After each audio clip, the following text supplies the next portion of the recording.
Sakit ng pakiramdam ko. Hala, ano nangyari sa akin? Nay? Anak, tulungan mo ako. Ano nangyayari sa'yo, Nay? Pati ulo ko. Nay, ito na yung gamot mo. Tama na.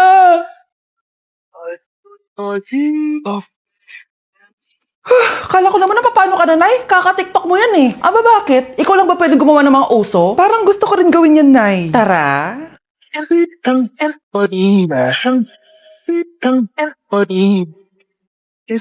Child, the dream is child, the dream I love and be the Cheers!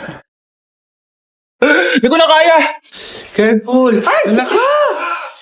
Wala akong magawa ngayon kaya naman, let's do the spicy noodle challenge! Sabi nila sobrang anghang daw neto. Ano pang gagawin natin? Eh di lutuin na to! Eto na siya! Ilagay na natin yung sauce. Siyempre, ilalagay natin lahat. Guys, legit, kinakabahan ako. Grabe oh, sobrang red ng sauce. Parang sobrang anghang talaga nito. Iba yung kaba ko ngayon, promise. Haluin na natin. Okay, first kain. Basic lang to sa akin, promise.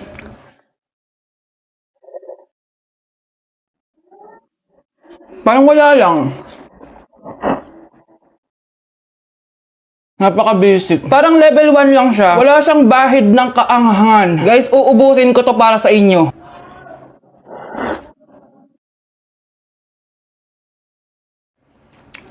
Wala to guys, wala.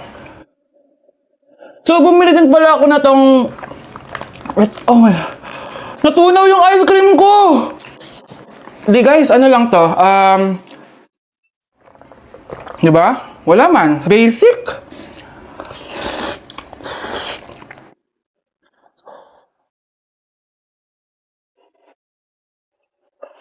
Wala naman. Grabe, ito na yung pinakamaanghang nyo. Wala to. Lalagyan ko pa ng hot sauce ha. Kasi wala siyang anghang. Cheers! Oh my God!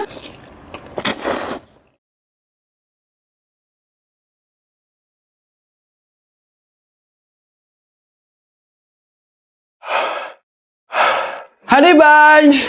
Tikman mo to! Ano, basic lang? Yes. Guys, malapit ko na siya maubos! Oh! Hindi ko na kaya! Puntahan natin si Honey Bunch. Pero kung nagsusuka na siya sa CR. Bunch! Ano? Ano yan? Guys, pingi, sobrang... pingi. Sobrang anghang. Oh, careful. Careful. Ay! Naka! Ay! Ay!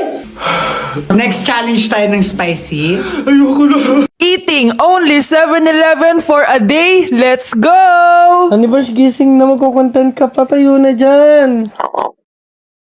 Ala, Good morning guys! So, ginising ako agad ni Honey Bunch. 11 a.m. na. So, magbe-breakfast tayo. Alam niyo na kung saan. Papunta na kami. And yung 7-Eleven dito guys, sobrang layo. Like, sa kabilang barangay pa. Hulaan niyo kung nasan ako.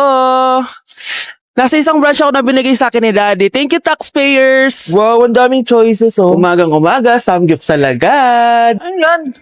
Balik mo yan, balik mo yan. Ano na naman to? Bayaran mo to ah. Sabi di ba breakfast lang? Parang mag-fiesta na tayo dito eh. Let's eat! So, itry na natin tong spam musubi. Yan. Masasarap yun sa Japan, pero masarap din naman to. Meron tayong samgyupsal. Oh! Baho ah. Wow, ah. Next is lasagna! Favorite ko yan. Masarap siya, guys. Mantikan ko na makalimutan itong matcha latte from Chingu. Di ko siya gusto. Parang lasang artificial. Sarap niya! Two types of people. Naubos namin. Baka sabihin niyo, hindi namin inubos. It's lunchtime, guys! So, kakain na naman tayo. Bosh, gusto ko ng pad thai. Hindi po, ate! Kaya nga 24 hours 7-Eleven challenge. May kinikrave na akong ibang pagkain, pero 7-Eleven pa rin tayo, guys. Malay mo may pad thai sa 7-Eleven. 7-Eleven. Let's go! Excited na akong kumain. So, nandito na tayo sa second branch ni Daddy. Yes, kung di tatanong guys, contractor po yung tatay ko. Tara. Wow, parang sarap nito. Ano na naman to? Bakit ang dami na naman? Ito yung kinuha ko kasi patay gutom ako. Water check. Mountain Dew Zero check. Another mukbang. 100 kilo challenge. Tinahin natin tong Gogi Mandu. Ganito yung tsura niya, parang siyang siomay. Sarap! Dito ko lang to natitikman. Wow, ang daming laman. Liempo. Taken chicken. Kimchi rice talaga? Bumili din pala ako ng laing. Laing.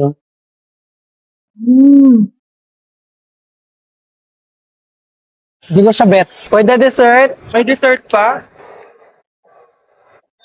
busog na naman! Next Kaya stop, naman- next stop na namin is dinner! It's dinner time! So, it's 7:17 na ng gabi and medyo nagugutom na tong tao na to. Saan kaya tayo kakain?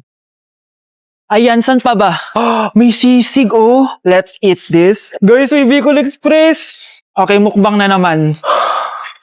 Kuya, pabili nito lahat. Okay, guys, mag-haul na naman tayo, no? Tara. Guys, una natin titikman itong chicken fillet nila. Parang, Parang family chicken nga. Sarap. mana natin ng bulgagi. Sarap, di ba? Sarap! Unboxing. Sana secret. Oh my gosh! Ang sarap nito! Ngayon lang namin na-explore yung mga pagkain sa 7-Eleven sa Pinas. Sausaw natin to sa sabaw ng Bicol Express. Okay, next naman namin natitikman na itong sisig. Masarap naman pag maasim. Grabe guys, nabusog talaga ako, malala. Kaya naman, kung may challenge pa kayo guys, i-comment nyo lang dyan at gagawin namin yan. So yun lang guys, thank you for watching and see you on my next vlog. Wow, vlogger. Ew! Tingnan mo nga itsura mo. Hindi ka bagay sa school na to. Wala akong oras makipag-away sa Cheska. Talaga? Eh di bibigyan kita ng oras. Hoy, babae ka! Subukan mo saktan ng basic ko. Makakatikim ka sa akin. Look who's here. Ang BFF niyang squatter. Anong sabi mo? Aray! Huwag mo akong angasan, be. Baka gusto mo magura yung mukha mo. Uy, Patricia, tama na yan. Awayin mo pa tong basic ko, hindi lang yung matitikman mo sa akin. Walang iya kayo, ipapa-guidance ko kayo. Lagot kayo sa tatay ko. Go lang, be. Papuntahin mo dito yung tatay mong korap. Pag-meet and greet kami. Hindi pa ako tapos sa inyo. Ay, banatera ka talaga, bes. Alam mo yan, bes. Kuya, try mo po yung sikat na mango na ice cream. Mango na ice cream? Mango is my favorite flavor, so let's try it.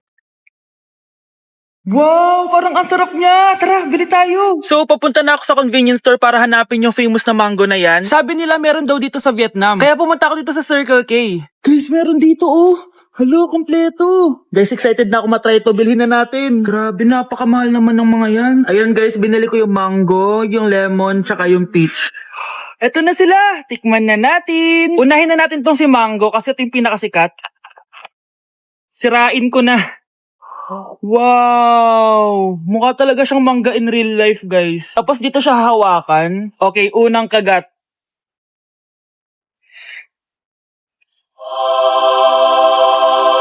Ang sarap niya.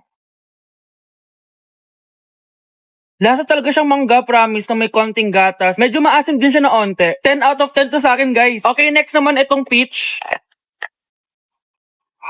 Mukha siyang puwet ng bata, oh. Okay, kagatin na natin. Ang nostalgic ng lasa niya. Nangingilo ako, guys. Sobrang lamig. Pero ang sarap niya. Hindi siya sobrang asim, di rin siya sobrang tamis. Like, sobrang sakto lang talaga. For me, 9.5 out of 10 to. Okay, last, etong lemon. Wow, mukha talaga siyang lemon, no? Okay, unang kagat. Ba't parang wala siyang lasa? Tapos, hindi rin siya lasang lemon. Parang ice cream na wala lasang wala. Wala akong nalalasahan. Alam ba kami sakit na ako? 2 out of 10 lang to sa akin kasi hindi niya ako na-satisfy. For me, masarap naman sila kaya itry nyo guys. At kung may gusto pa kayo ipatry sa akin, itatry natin yan. So, comment lang kayo guys. Bye! Hala, nalipat na naman ako. Nasaan na naman yun? Ha? Kailan pa nag-aircon sa classroom namin? Alamig. Class, bring out your iPad and Apple Pencil. Mag-lecture tayo, okay? Kopyahin niyo yung nasa projector. Ano daw? iPad na gamit ngayon? Grabe, ang yayaman naman ng mga tao dito. Ma'am, pwede po ba ako magsulat sa notebook? Ha? Wala kang iPad? Class, di ba nasa school requirement natin na dapat may iPad kayo, okay? So, babalik ka na sa nanay mo. Di na uso yung notebook dito. Wala naman kaming pambili nun eh. Oh, class, i-share nyo naman kung saan kayo pumupunta tuwing weekends. Ma'am, nasa Japan po kami tuwing weekends kasi malamig dun tapos may snow pa. Ma'am, sa Paris po kami. Nandun po kasi yung Eiffel Tower tapos sila mami po kasi mahilig mag-shopping dun eh. Lu, ang bongga naman ng mga to. Oh, ikaw Scarlett. Sa kwarto ko lang po, ma'am. Kailangan po ba umalis? Hindi naman. Siguro mas gusto ni Scarlett yung nagpapahinga siya sa magandang kwarto niya. Class, magkukulak ako ng class funds ha? 1,000 each student lang. Ha? 1,000 yung class funds dito? Ma'am, card po yung mode of payment ko. Sure, patap na lang. Ayan, ma'am, ako din po card. Ayan, okay na. Wala na akong pera. Ma'am, pwede ba ako bumalik sa dati kong school? Ang yayaman kasi ng mga tao dito eh. Ay, ganun ba? O sige, i-drop na lang kita ha? O ito po ma'am, card na lang. National ID. Mukhang mainit na naman yung dugo niya. Palagi naman. Okay, class. Bring out one sheet of yellow paper. Mag-essay kayo. Patay, yellow pad. Scarlett, pingin naman ako niyan. Ayoko. Last week ka pa, ha? Ikaw na nakaubos ng yellow pad ko. Ha? Bumili ka kaya? Sorry. Class, pass your research paper. Last week pa yan. Ma'am, eto na po yung akin. Oh, Scarlett. Nasa yung mga grupo mo? Tinanggal ko na po. Ha? Ba't mo kami tinanggal? Yung mga pinapasa mo, walang kwenta. Binigyan na kita ng chance, di ba? At ikaw naman, Samantha, hindi ka naman nag-send ng GC, di ba? Oh, kayong dalawa. Gumawa kayo ng sarili niyong research, ha? Bes, para na tayo niyan. Pinapainit niya talaga dugo ko ah. Bakit kaya palagi mainit yung dugo ni Scarlett? Baka mabigat lang yung pinagdadaanan niya, be. Miss, sorry. Okay ka lang? Ano ba yan? Kasi tumitingin sa dinadaanan eh. Bes, tignan mo. Bulag ka ba, ha? Kita mong dumadaan ako dito tapos babanggain mo ako? Wow, maldita ka. Kala mo di kita papatulan? Oh, bakit? Porket cute ka? Porket type kita? Ayun, love life lang pala kailangan niya. Nakakakilig sila, bes. Type niya daw ako? Nakakainis, ba't ko ba nasabi yun? Nay, bakit po? Mga sinungaling kayo? Paano niya nagawa sa akin to, ha? Nay, anong sinasabi mo? Hindi namin maintindihan. Ikaw, Scarlett. Sabi mo doktor ka, di ba? Bakit katulong ang trabaho mo sa New York, ha? Nay. Ikaw, Brianna. Teacher ka, di ba? Bakit nakita ka nilang nasa bar at sumasayaw-sayaw ka pa? Ikaw, Michael. Akala ko may engineer na ako. Ngayon pala, nangi-scam ka lang ng tao! Bakit niyo tinago sa akin to, ha? Nay, hindi kasi ako nakapasa bilang nurse sa New York. Sabi nila, mas magaling kasi talaga si Brianna compare sa akin. Kaya rumakit muna ako bilang katulong para makapag-aral ulit. Oo, Nay, sumasayaw ako sa bar. Pero di ko binibenta ang katawan ko. Kinilangan ko lang yung pera para makagraduate na ako bilang teacher. Ayoko na kasi manghingi sa iyo eh. Ang baba kasi ng sweldo ng engineer, Nay, kaya humanap ako ng paraan para kumita ng pera. Alam ko mali ang pagiging scammer pero yun ang bumuhay sa akin, Nay. Mga anak! Sana sinabi niyo sa akin. Pamilya tayo dito, diba? Magtutulungan tayo. Bakit tinago niyo sa akin? Natakot kasi kami, Nay, na baka ma-disappoint ka namin. Alam kasi namin yung paghihirap mo. Mapag-aral lang kami. Anak ko kayo. Gagawin ko lahat para sa inyo. Sa tingin niyo ba hindi ko kayo tatanggapin, ha? Kaya itigil niyo na yung mga ginagawa niyo. Lalo ka na, Miguel. Opo, Nay. Sama-sama tayong bumangon. Nay, sorry. Wow, ang sweet naman. Isa ka pa. Gusto mo talaga masira itong pamilya namin, no? Lumayas ka dito, pamilyang peke. Ano? Palibhasa, di ka mahal ng pamilya mo. Mga ate, kuya, proud pa rin kami sa inyo. Mga anak, simula ngayon, sama-sama na tayo, ha? Walang iwanan at walang magtatago, ha? Promise? Promise, Nay. Hindi na kami magtatago.